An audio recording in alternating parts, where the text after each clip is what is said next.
Rise up!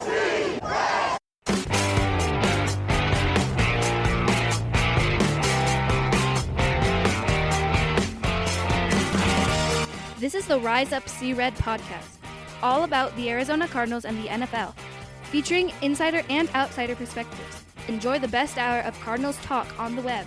Now here are your hosts, Jess Root and Seth Cox.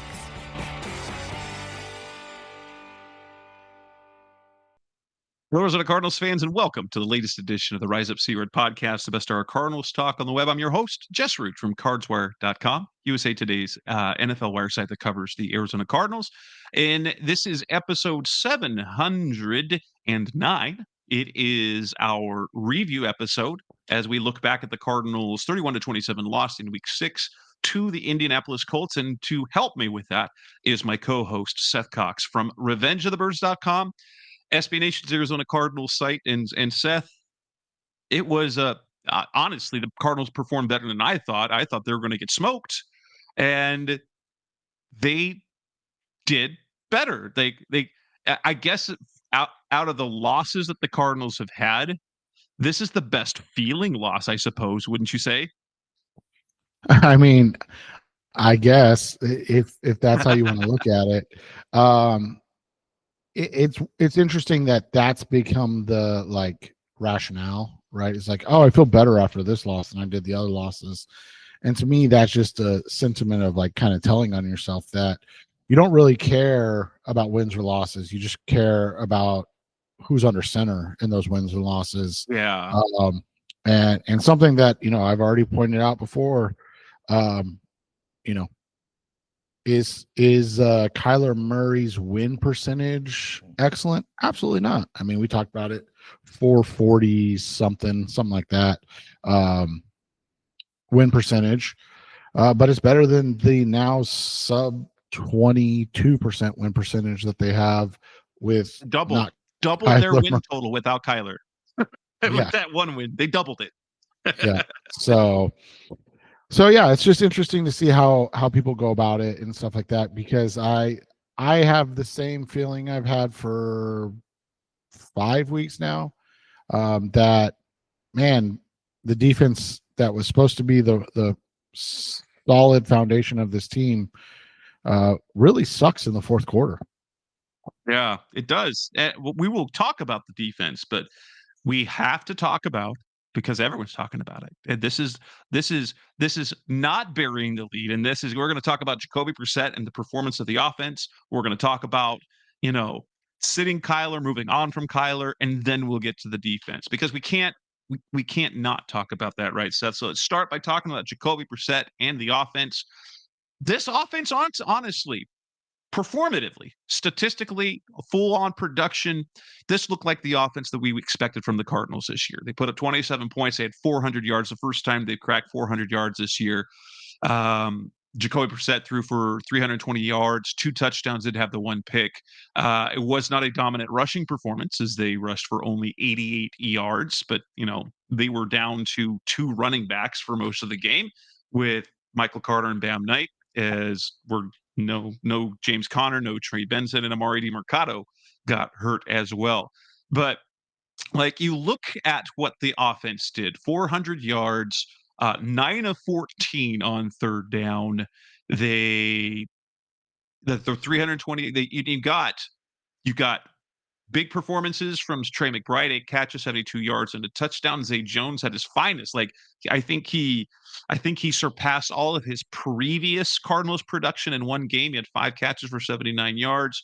Michael Wilson, 4 catches, 44 yards. 1, 2, 3, 4, 5, 6, 7, 8, 9 different players had receptions. So Brissett was giving the ball around. Yeah. So what are your thoughts about the overall performance of the offense in that game? I thought they did a nice job, working the passing game, because they couldn't run the ball again. It's one of those things that you watch the game unfold, and it was always going to come down to if they could get a stop, like it has for the last 6 weeks. And something you and I have talked about is that they just haven't at all. And so to see the offense this is the first time the offense had the ball last. Technically not, but right, like technically had the ball last, right? Like could They go had a down. chance. They had an offensive chance to go win a game this time. Yeah, and that's the first time this has happened all season, and just couldn't get it done. It's funny because it's not too far off the career averages from what Brissett did. I know the yardage at 320 yards was up there, but like if you look at his career in general, one of the things you see is that he's about a 60% passer. As a or he was 61.4% in this game. His career is 61.1%. You look at the yards per attempt, they're right in line with his career. And so it was that game of volume, right? Like this was the most passes Brissett has thrown since 2022 when he threw 45 passes for the Cleveland Browns that season. It was the fourth most passes he's thrown in his career. It was the third most passing yards in his career. And you look at like his quarterback rating. This isn't. That wasn't even a top 20 game. And so I think when you look at how Brissett performed, it was comparable to what the expectation should have been.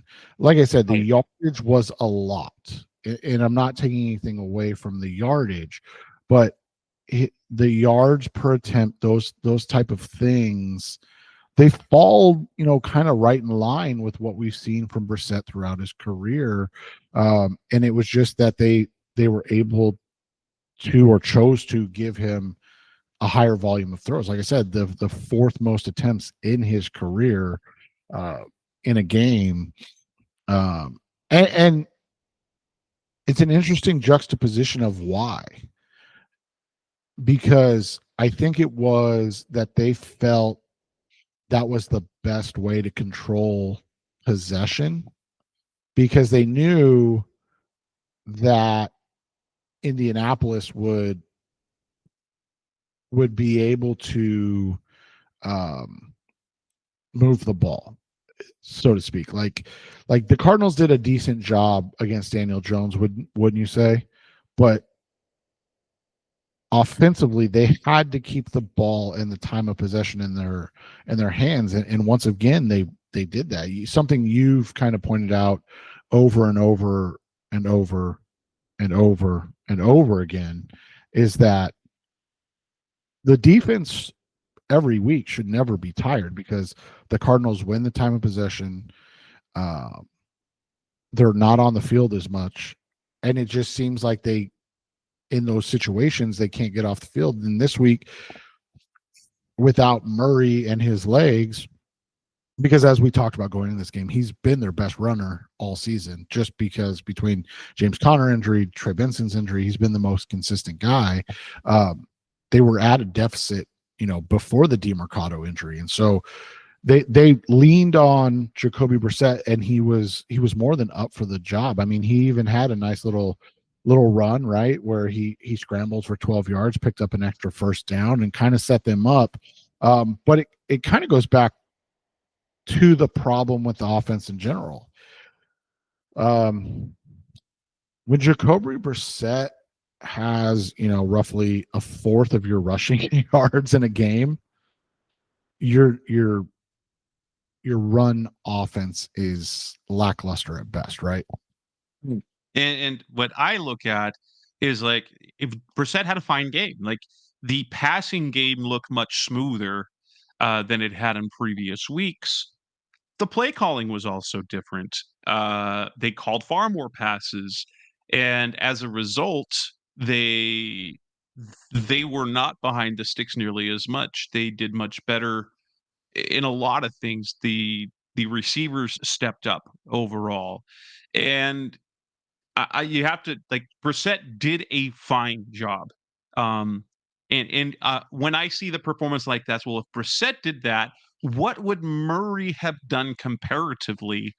And I'd like to think, well, like if Brissett could do this, Murray would have done that well. Maybe not the volume of yards, maybe had to run a few, but the idea that they could get to 400 yards, because we've watched Kyler take a offense do 400 yards. We saw it regularly last season. And I also look at this and say, oh, did the Colts just tell on themselves a little bit that they let a James Conner-less, Trey Benson-less, Kyler Murray-less, and then for most of the game, Marvin Harrison-less Cardinals offense roll up 400 yards? Did they defensively you know, release a fraud alert in terms of their defensive play? I don't want to take away from Brissett did because the numbers are there. He got guys involved. There was production, but there's also a reason for that. Now, did it look smoother and better than what we'd seen from the offense with Kyler Murray for most of the time? Yes, it did. And drive wise, they were so much better. Like in the second half, well, they went touchdown, field goal, and then failed on the final drive, which was ultimately the part there. And Brissett couldn't quite make the play that he needed to. He made one play, but the one that counted, he did not. You can, if you want, blame Brissett's throw to cause Marvin Harrison having to go back, which led to him getting hit and tackled and then had his helmet hit the ground because he had to go back for a pass a little behind him. Obviously, the interception after the Mack Wilson interception was terrible. But overall, Brissett did well. The running game reminded me of old times. Right. It reminded me of old times, Cardinals in the running game. But I will say this either way, Kyler or Brissett, to see a number of players get involved offensively and have production. The fact that Zay Jones stepped into Marvin Harrison's role, had 5 catches for 79 yards. McBride had a very McBride game, 8 catches for 72. Like I said, Michael Wilson picking things up, Elijah Higgins having a couple of catches. But we do have to, Zay Jones' production wasn't because necessarily Zay Jones had a great game. He simply moved into Marv's position, and basically what we would have seen if Marv doesn't get hurt, Zay probably has 1 or 2 catches and Marv goes for over 100, which is kind of what we would have expected. And so overall, there's not much to complain. There's not much to criticize about the offense other than the timeliness at the final drive. And we get to see it once again. Will Hernandez in the lineup was a difference maker. Even if Will Hernandez himself is not grading out particularly well, that unit, getting that offensive line unit, honestly, it's the first time since week 1 of last year that they had those 5 starters in the game together. The offensive line that was envisioned for all of last year, they played 1 quarter last year. 1 quarter before Jonah Williams went down, because by the time Jonah Williams came back, Will Hernandez was down.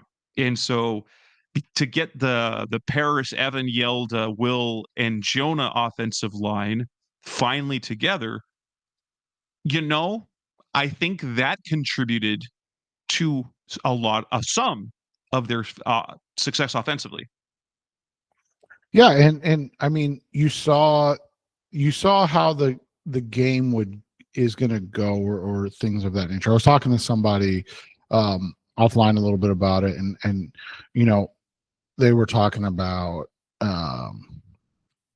just the willingness to adjust things for Jacoby in the nature of what they did, and it shows that the offense or what the offense in terms of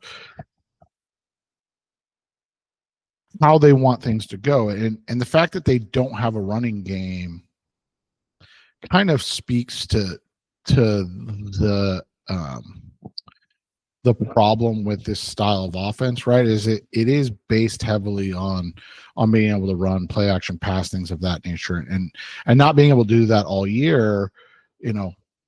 It created this needing to throw the ball all over the field, and so to get 400 yards of offense, that's great. Like that's a great accomplishment in and of itself, and you look at it, and they outgained the Colts. They outpossessed the Colts. They were better on third down than the Colts. They tied the turnover battle, and so you look at that and you go, well, how do you lose that game? I mean, the net numbers overall should speak to this being a team that wins this game, but the reality becomes once again that the way that the offense operates is that it cannot close out games, and like we said, for the first time, it was a chance to close out the game with them having possession, and it didn't happen. So it was different in how it went about things, but for the first time they had the chance to put the game away and win with 30 some odd seconds left, I think it was. And we once again saw 58 seconds. We once again saw that this coaching staff really struggles with the end of game situations. And that's something that we talked about last week. Jonathan Gannon left with all 3 timeouts in his back pocket, right? Trying to save him. He gets an end of season bonus for unused timeouts. Right, exactly. Like me and my sick leave that I am banking so that I can, have 1,200 hours banked by the time I retire in a few years. And the same thing with the timeouts. But think about this, Jess. They got the ball 1st and 10 at the 12, right? So you can get a first down or score a touchdown, and there's 1:16 left in the game. The Cardinals didn't call a timeout. They never ran the ball. They never they played the end of the game like they had no timeouts left, and they had to score, which they did. I don't want anybody to get that wrong, but they didn't. I mean, they never ran once, and they gained 3 yards. And that great running game.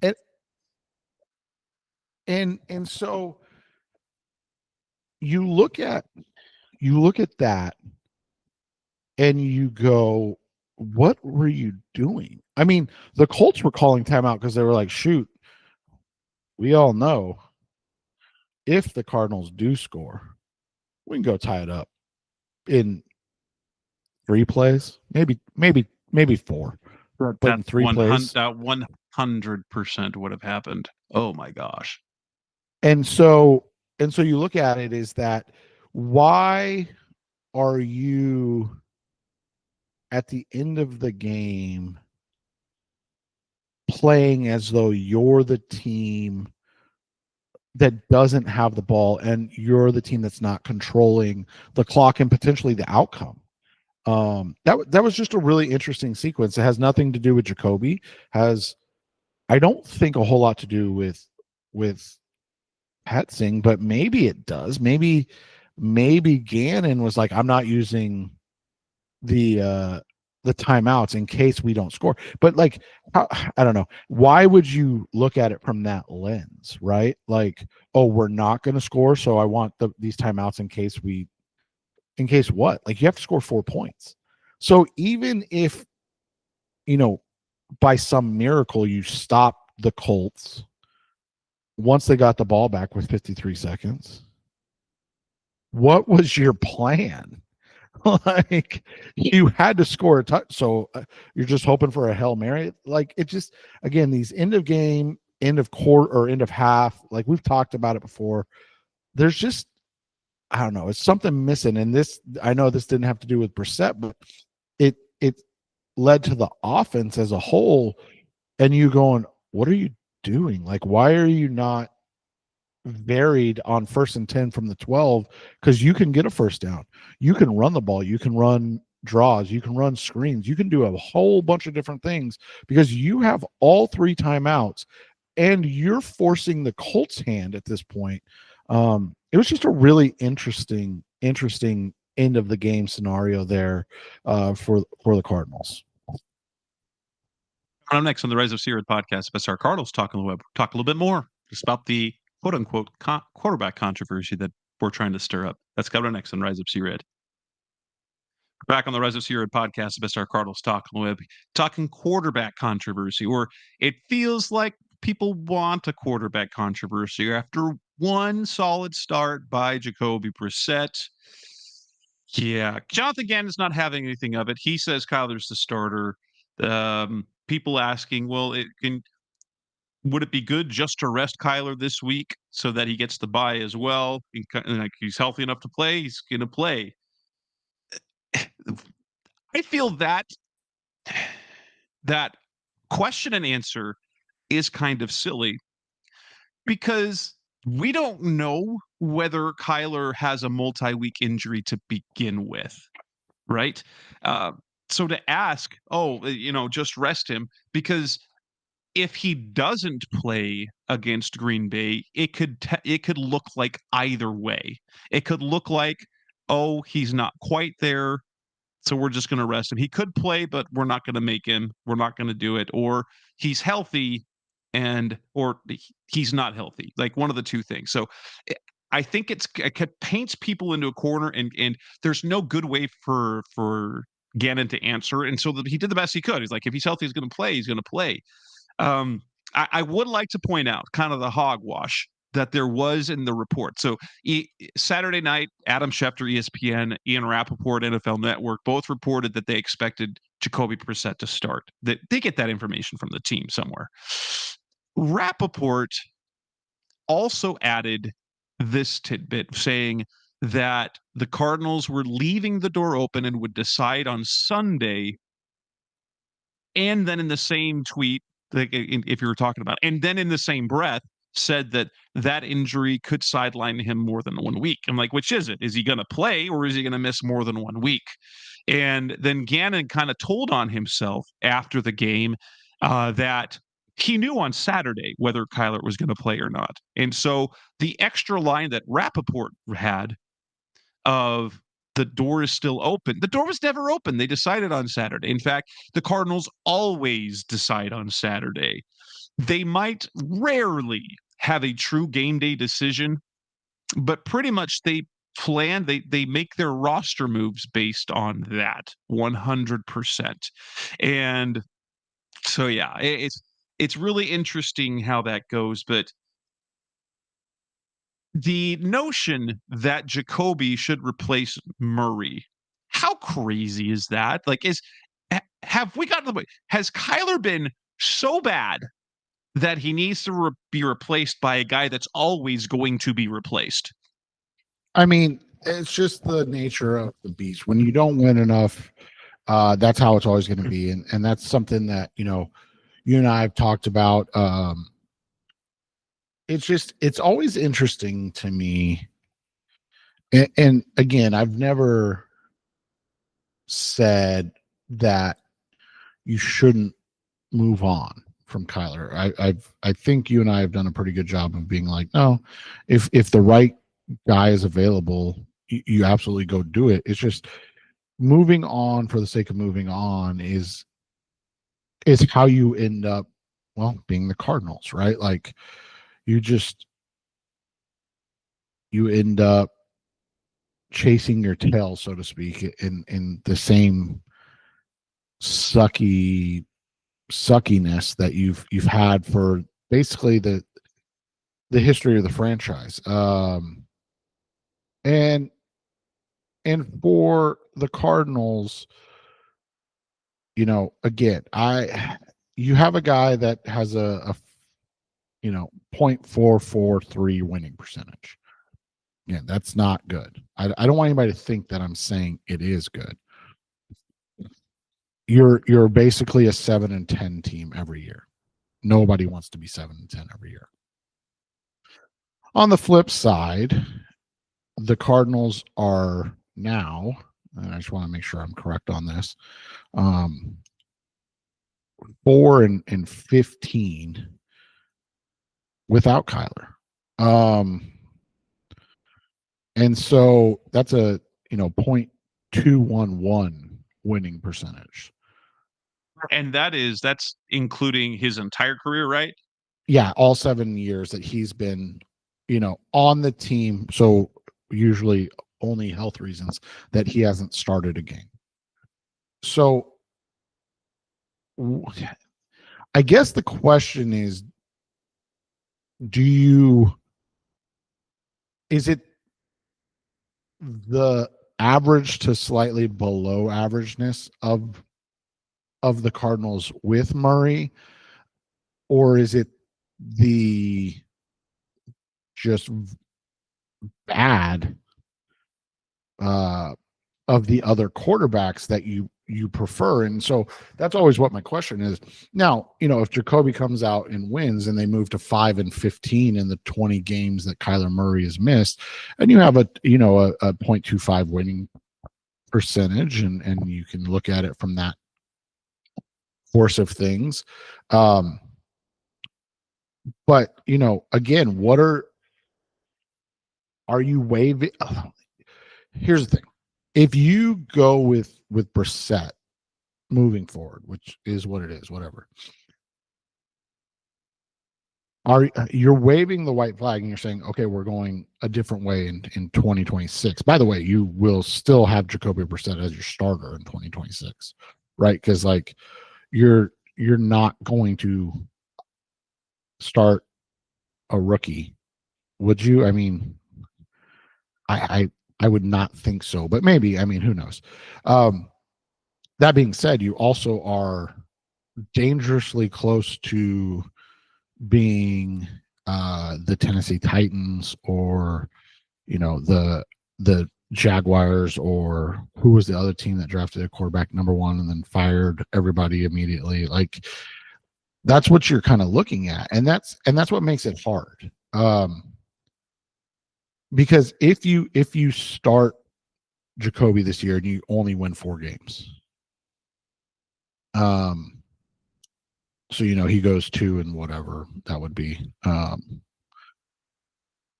you're basically at that point saying, well, we know that he's going to be bad next year, but it's we're going to get a rookie and ease that person in the job with Jonathan Gannon and maybe a new OC. I don't know. Maybe not. I don't know. But I would love to know what the thought is that Brissett gives you a better chance to win. Is it just based off the one game? You're like, well, he had 320 yards passing. Okay. And again, Jess and I have said, he had a nice game. It wasn't terrible. It was good. I wouldn't say it was great by any means. And he had them in a position where they could win a game. I guess if that's the goal, then we should probably just ignore the first 5 games and act like they lost those games and they were never in a position to win any of those games, right? Because that's the reality of it. And so that's what the question becomes, is what are you trying to accomplish overall this season? Are you trying to accomplish continuing to build and win, or are you trying to accomplish we can get back to throwing the ball and having 400 yards of total offense and losing football games that way, as opposed to 350 yards of total offense, I guess. I guess if that 50 yards is what makes fans happy, then you go with what makes fans happy, right? Makes sense. Makes sense. Coming up next on the Receiver Podcast, Mr. Cardinals Talk on the Web. Time to talk about something that we've been talking about for a while, and that's the problems on defense. Coming on next on Rise of Red. We're back on the Rise of Red Podcast, Mr. Cardinals Talk on the Web. Finally, people are talking about the defense now that Jacoby Brissett is in the lineup, and he made everyone feel happy. So now all that's left is the fourth quarter defense that the Cardinals have. I will say this. You have to remember that Indianapolis came in with one of the top offenses in the NFL. Jonathan Taylor is a beast. He's the league's leading rusher and touchdown scorer. Tyler Warren is a fantastic tight end. They've got good weapons, and Daniel Jones is having a really good year. But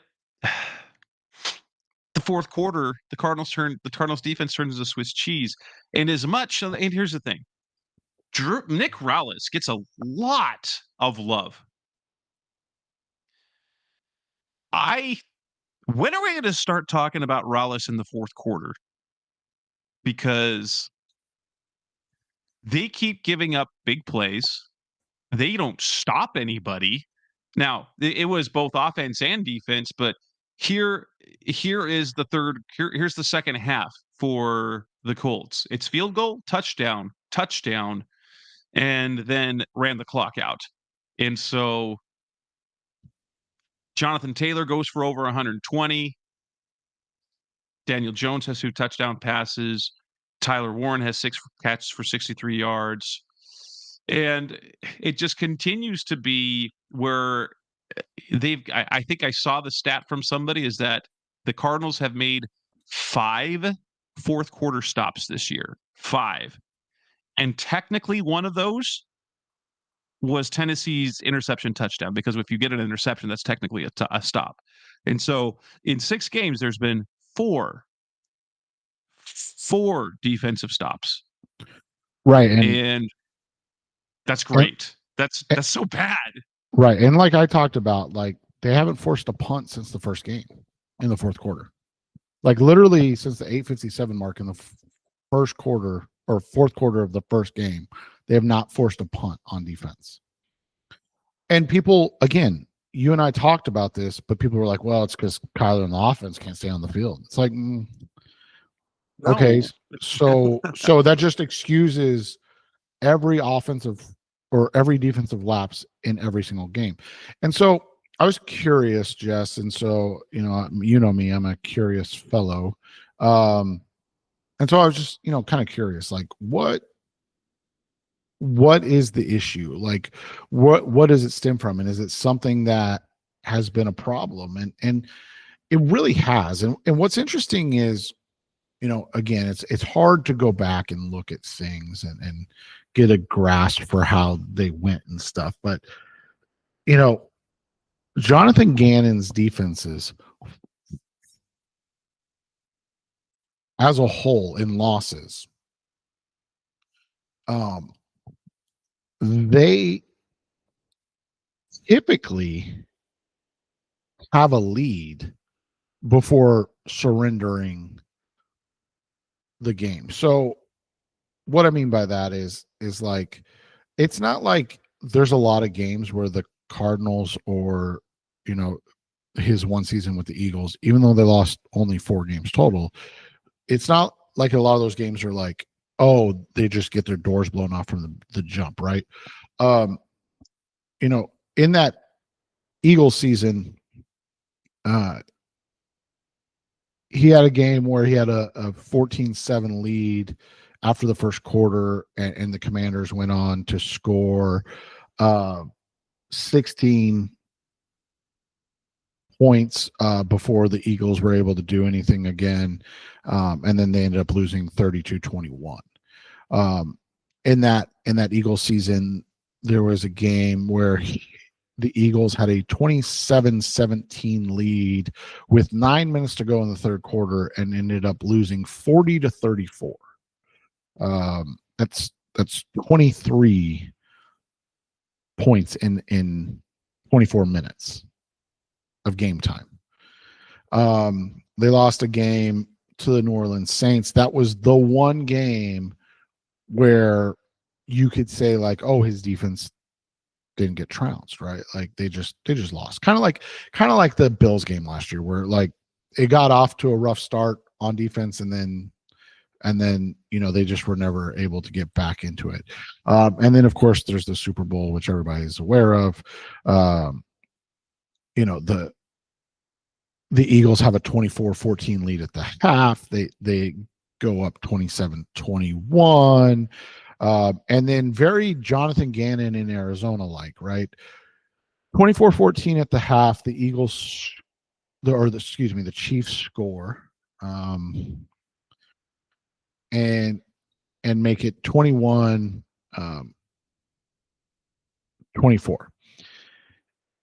The Eagles offense goes out and uses 8 minutes of game time and gets held to a field goal.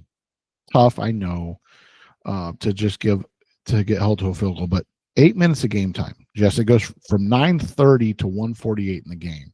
They kick a field goal, they go up 27-21. What does Jonathan Gannon's defense do? They immediately allow the Eagles to go and score. The Chiefs to go and score again. So now it's 28-27 Kansas City. The Eagles offense goes 3 and out.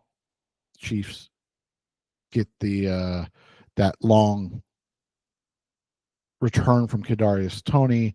They score again. Now they're up 35-27. So finally the Chiefs offense, gets back into it. 4+ minute drive, and it's tied again, 35-35. What happens again, Jess? Immediately. The Chiefs go down. Like this is, and again, it's really hard to see these things when you're winning, right? You're 14-3, you go to the Super Bowl, everybody, yay, everybody's happy. But when you look into it, there are the warning signs were there. They're just cluttered by greatness that was that Eagles roster. And now it's happening. It happened last year in the Minnesota game, right? Where there wasn't a lot of games where the Cardinals were up big and then gave up a bunch of points. It was usually close games, right? Where it's back and forth. Yeah. Back and forth.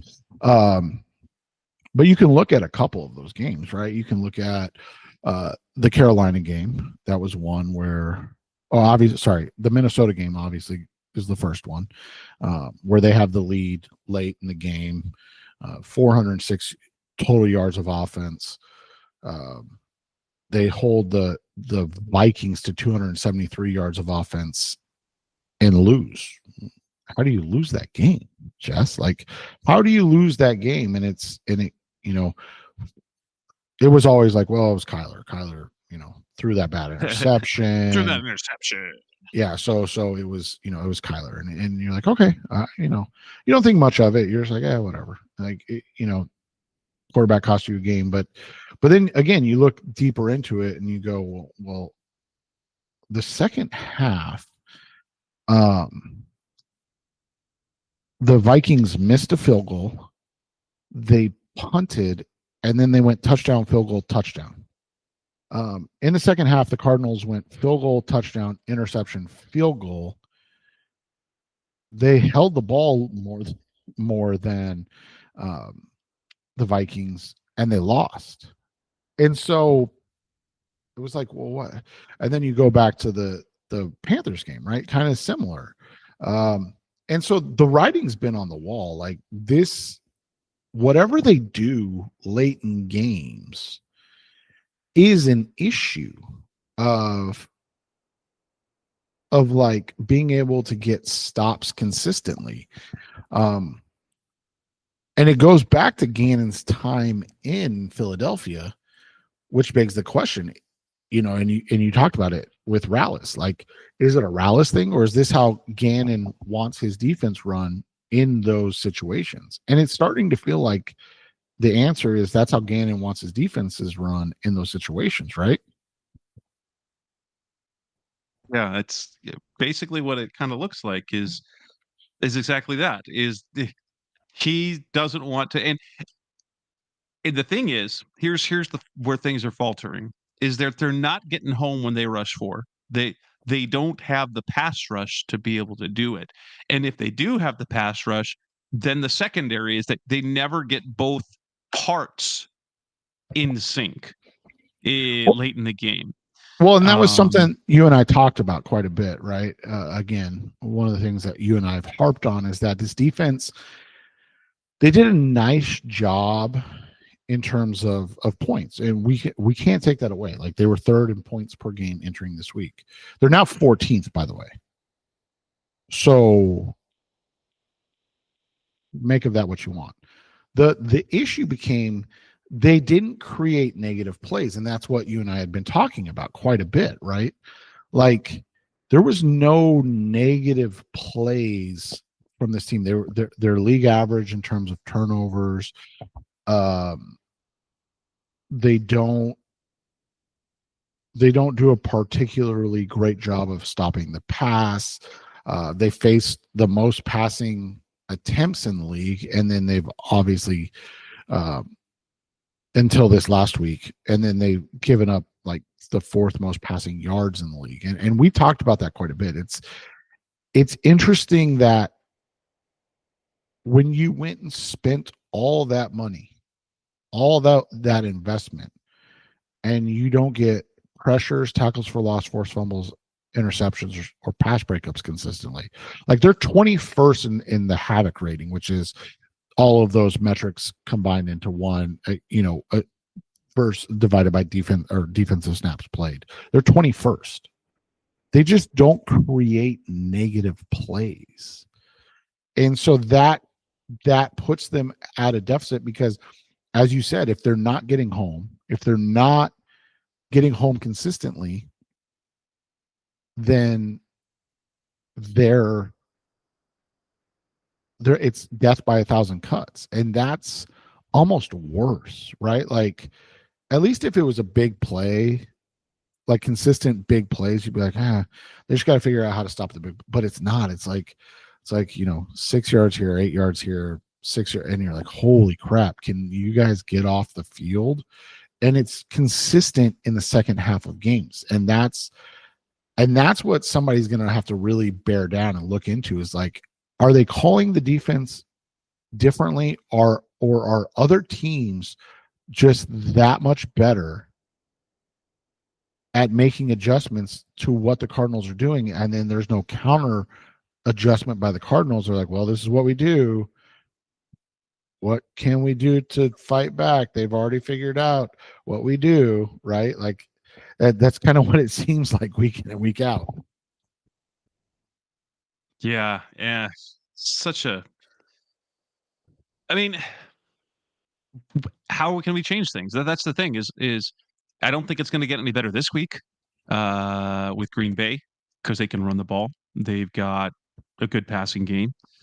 And then on top of that, like, not even defensively, but offensively, they've got a pass rush that's like the Colts hit Jacoby Brissett 12 times in that game. They had just the 2 sacks, but he was hit 12 times. And that's turning back to the offense, but defensively, like, they've got to make a stop in the fourth quarter. That's the sad thing is that we expected this defense to be better. And while through 3 quarters it's been better, the money quarter, it's not been good at all. It's been just as bad as it's been since Jonathan Gannon took over. It's no different.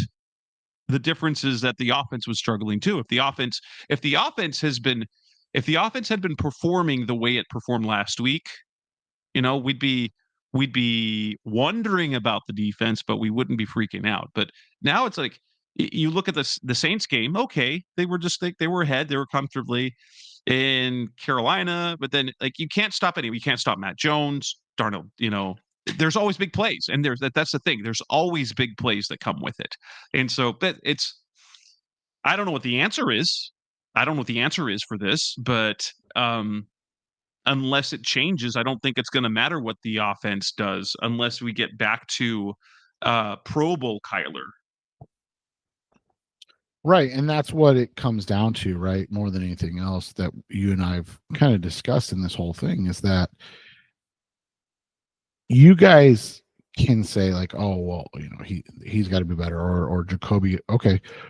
All of that's fine. Well and good. Like if that's your takeaway, then, we can go with that. But, is it going to lead to wins? And it feels like the obvious answer is no. It's just not. And well, how do you know? Well, because in 7 years they don't win. They win half as much when he's not the quarterback. Whether or not you think that matters, it does. And so you have to have the guy that gives you the best chance to win games. And so if you're saying like, well, I think Jacoby does, it's like, okay, then keep doing that. There's nothing wrong with it at all. But don't be upset with the outcome, because the outcome's going to be they're not going to win games. Like that's exactly. Just we've seen it time and again. So there's no reason to think that, what is that? The definition of insanity is doing the same thing over and over and expecting a different result. And that's kind of where I'm at with all of this, is like, I don't expect much into, I understand in this organization that Murray is a quarterback that's going to be 7-10. They're going to be a 7-10 team, because that's just what he has been. But I also understand in this organization that the alternative is a team that's going to be, 3-14 or 4-13 at best. So would I rather see 3 additional wins a season? Yes, that would be my answer. Yes, absolutely. And that essentially is it. Until they get things fixed, if it can be fixed, the offense will have to be good. Otherwise, like, the only way to avoid this is to build a big enough lead, is to build a multi-score league that you and then just hang on for dear life. Yeah, exactly.